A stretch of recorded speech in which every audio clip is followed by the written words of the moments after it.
আমাদের এবারে যে গন্তব্য সেটা হচ্ছে বাংলাদেশের one of the most favourite এবং one of the most visited tourist spot. অনেকেই অনেকটা গেস করে ফেলছেন কোথায়, কারণ থাম্বনেইল এবং টাইটেলে দেয়া আছে।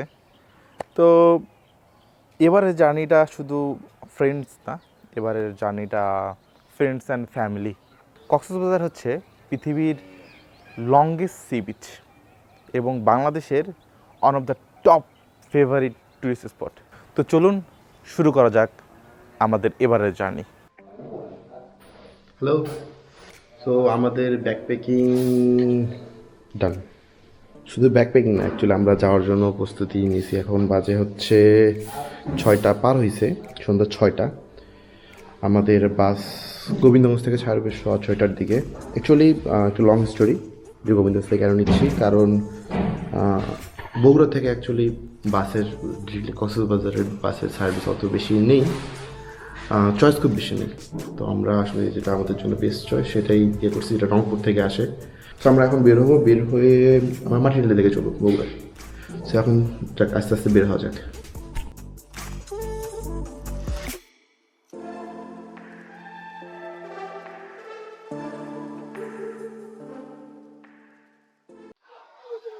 Good morning. Welcome to Cox's Bazar. Actually দীর্ঘ 16 ঘন্টা একটা আসলে সব থেকে আমার লংগেস্ট জার্নি। একটানা বাসের ভিতরে খুবই বিরক্তকর অবস্থা। বাসের মধ্যে সেটা হলো কোনো বুঝলাম না। এখন বাজে হচ্ছে 11:15। আমরা সন্ধ্যা 7টায় উঠছিলাম। 16 ঘন্টা জার্নি একটানা বসে থাকা মানে খুবই কষ্টকর। আর যাই হোক, এখন হোটেলের দিকে যাচ্ছি। হোটেলে যাবো, চেক ইন করবো, দেন আবার আস্তে আস্তে কোথায় যাবো এখনো সিদ্ধান্ত হয়নি। ফিরে করবো, দেন আবার কথা হবে। টাটা। ওকে, সো এইটা হচ্ছে আমাদের রুম, প্রিটি মাচ বেসিক একটা রুম, রিজনেবল প্রাইসের মধ্যে। সব থেকে বেস্ট হচ্ছে মোটামুটি একটা সি ভিউ পাওয়া যায় এখান থেকে। যত দূর চোখ যাবে, ক্যামেরা থেকে কতটুকু বোঝা যাচ্ছে বলতে পারবো না, কিন্তু এখান থেকে মোটামুটি একটা সি ভিউ পাওয়া যায়।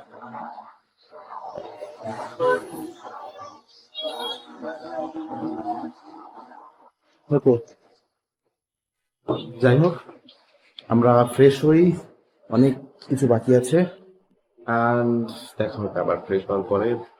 কোনো প্ল্যান নাই, দেখি কি করা যায়। অ্যাকচুয়ালি আমরা হোটেলটা আগেই বুক করে রেখেছিলাম, কারণ ফ্যামিলি নিয়ে যাচ্ছি। ওভাবে ফ্রেন্ডস গেলে কী হয়, আশেপাশে দেখে শুনে বার্গেন করে হোটেল নেওয়া যায়। কিন্তু যখন ফ্যামিলি নিয়ে যাবেন, ফ্যামিলির সেফটি ইস্যু আছে, ফ্যামিলির কথা ভাবতে হবে এবং সেফ একটা হোটেল নিতে হবে। আমরা ছিলাম হচ্ছে হোটেল কোস্টাল পিচে, যেটা সুগন্ধা পয়েন্ট একদম মেইন পয়েন্টেই ছিল। সুগন্ধা পয়েন্টের যে রাস্তাটা, বিচ থেকে যে সরি মেইন রোড থেকে যে বিচের যে রাস্তাটা, ওই মেইন পয়েন্টে ছিল। তো সেক্ষেত্রে আমাদের আসলে মেইন পয়েন্টে হতে যে কোনো সময় আশেপাশে যাওয়া বলেন সব কিছু আমরা করতে পারবো। তো সব থেকে বেস্ট বলবো যে আসলে আগে থেকে বুক করে এসেছিলাম, এই একটা হ্যাসেল ছিল না। এখন আমরা আসলে মানে যাও আসার আগে আমরা যাওয়ার প্ল্যান করতেছি কিভাবে যাওয়া যায়। কারণ বাসে আসার পরে 16 ঘন্টা জার্নি করার পর আসলে কারো অবস্থা ভালো নেই, সবাই শুধু বিছানা কেন্দ্রিক। আমার বন্ধু তো আসবেই না, জোর করে টেনে নিয়ে আসলাম। সে এখন খাওয়া দাওয়া দুপুরে লাঞ্চ করার পর বলতেছে যে কোনো লাঞ্চ মিলে হবেই না। আসলে সেই জন্য ভাবলাম আগে যদি যাওয়ার ট্রেনের টিকিটটা কিনে নেওয়া হয়, তাহলে যাওয়ার দিন আর কোনো ঝামেলা থাকবে না। আর ট্রেন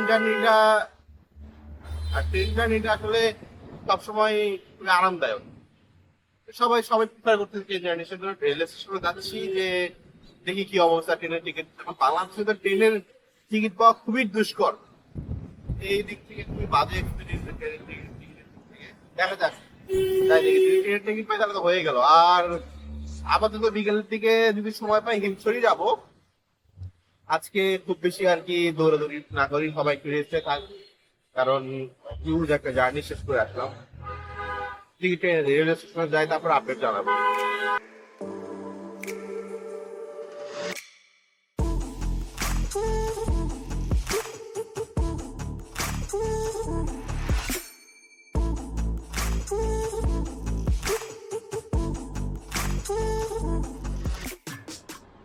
আমি এখন দাঁড়িয়ে আছি হচ্ছে বাংলাদেশের on of the iconic railway station. শুধু আসলে আইকনিক বলবো না, যে এটার ভিতরে এবং বাইরের যে লুকটা আসলে পুরাই অস্থির। এখনও কাজ শেষ হয়নি, কিন্তু এখনই যে অবস্থা আসলে এর যে লিংক রোডটা প্লাস হচ্ছে বাহিরের অংশ প্লাস হচ্ছে যে ডিজাইনটা, এটা হচ্ছে অনেক ইউনিক। আমি এরকম আসলে কখনো দেখিনি, এত ইউনিক এত সুন্দর একটা রেলওয়ে স্টেশন। একটা কথা আসলে শুধুমাত্র সুন্দর জিনিস হলে হবে না, এটা রক্ষণাবেক্ষণটা যদি ঠিকভাবে করা যায়, আমি মনে করি যে এটা অন অফ দ্য আইকনিক আছে এবং আইকনিক থাকবে। কিন্তু বাংলাদেশের মানুষ তো আসলে এত ভালো জিনিসে আমরা অভ্যস্ত নই। যেমন যে জন্য আসলাম টিকিট কাটার জন্য, আজকে থেকে নেক্সট 7 দিনের কক্সবাজার থেকে ঢাকার কোনো টিকিট নেই, সব বুকড হয়ে গেছে। কালোবাজারে এইভাবে সিন্ডিকেট। যাই হোক, কোনো দুঃখ নাই। এই সিন্ডিকেট একসময় থাকবে না, আবার আগের মতো ভালো হবে। অবশ্য আগে কখনো যে ভালো ছিল কিনা সেটাও জানি না। যাই হোক, এখন দেখি আবার হোটেলের দিকে ব্যাক করব, ব্যাক করে হিমছড়ির দিকে হয়ে যাবো হয়তো বা। ওকে, টাটা, ওয়েলকাম ব্যাক। এখন আমরা আছি হচ্ছে হিমছড়িতে। হিমছড়ি এই মার্কেটের ভিতর দিয়ে যাচ্ছি। আচ্ছা, বেশ কিছু টিপস দেবো উঠতে উঠতে, কারণ হিমছড়িতে কীভাবে আসবেন প্লাস হচ্ছে কীভাবে আসলে ভালো হয় সবগুলো নিয়ে কথা বলবো। প্রচণ্ড আজকে ভিড়ের পরিমাণ বেশি, আমি জানি নাকি টিকিটটা কাটি, কেটে তারপরে আবার কথা হচ্ছে। কত করে? হ্যাঁ, 180 আমি দিচ্ছি। নে।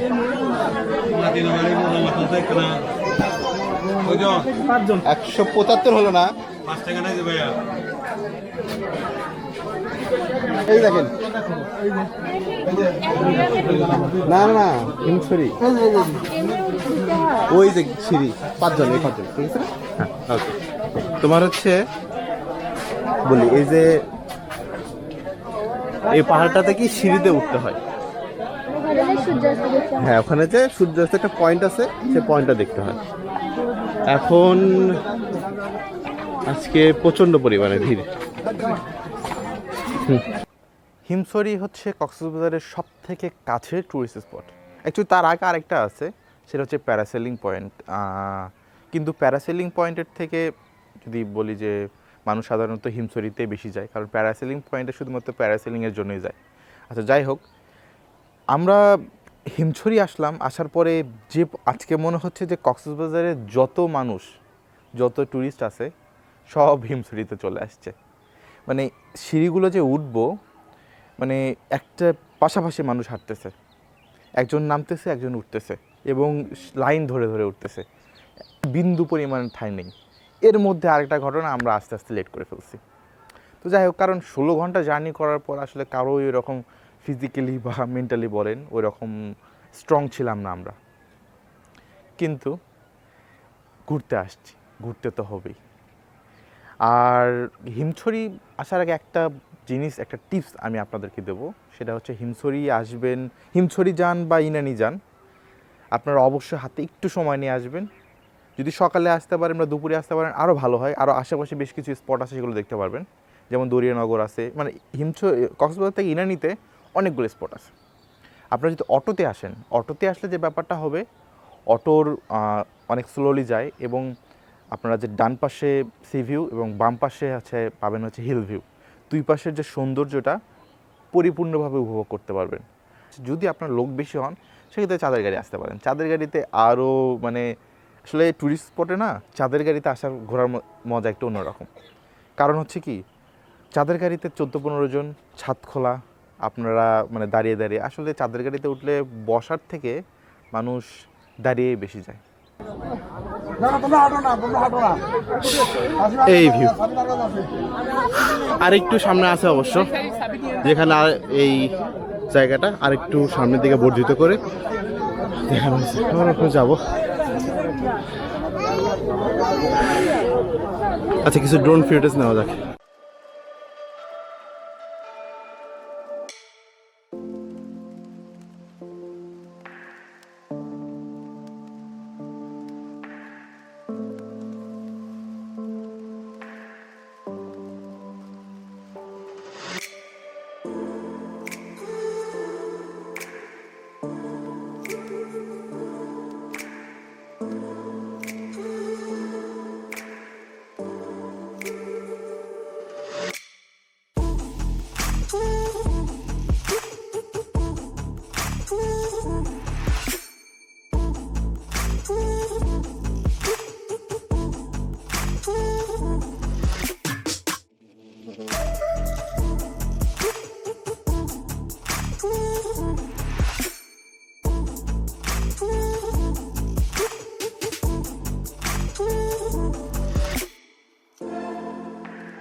অ্যাকচুয়ালি এখন সন্ধ্যা হয় আমাকে নিজে দেখা যাচ্ছে না, আমরা আস্তে আস্তে লেট করে ফেলছি। খুব বেশি উপরে উঠতে হয় না, 10 মিনিট সিঁড়ি হাঁটলে হয়, কিন্তু প্রধান কারণ আজকে ভিড় বেশি, তার উপর আমরা লেট করে ফেলছি। একটু তাড়াতাড়ি আসতে হয়, তাড়াতাড়ি আসলে মোটামুটি 2টা ভিউ পয়েন্ট পাওয়া যায়। আবার এসে আবার একটু ড্রোন শট নিলাম। সামনে যাও। আচ্ছা, অ্যাকচুয়ালি হিমশরিতে 2টা পয়েন্ট আছে, একটা পয়েন্টের একটু ছবি তোলার মতো, 2টা পয়েন্ট থেকে সেম জায়গা দেখা যায়। দেখো সাবধানে আস্তে আস্তে যাও। দেখো বেশি খাড়া কিন্তু, এখন যা কিছু দেখতে পারবেন না অন্ধকার ছাড়া। কষ্ট করে আর যায় না, নিচে নামেন সবাই। হ্যাঁ কালকে আবার আসেন। না আমি দেখে আসতেছি, একটু খারাপ বেশি। না না না, এগুলো কেউ আসবে না। হ্যাঁ, ঝুম চাষের জন্য জমি আলাদা, জমিটা তো এরকম স্লপ থাকে না, স্লপ থাকে সেই জায়গায় কি করে গাছপালা কিছু রাখে না, সব কেটে ফেলে একদম স্লপ থাকে, ওগুলোতে জুম চাষ করে। কিচ্ছু নাই ভাই, কিচ্ছু নাই, কিছুই পাবেন না। না থাক, যা তাও আসছেন, হ্যাঁ একটু একটু একটু দেখে আসেন।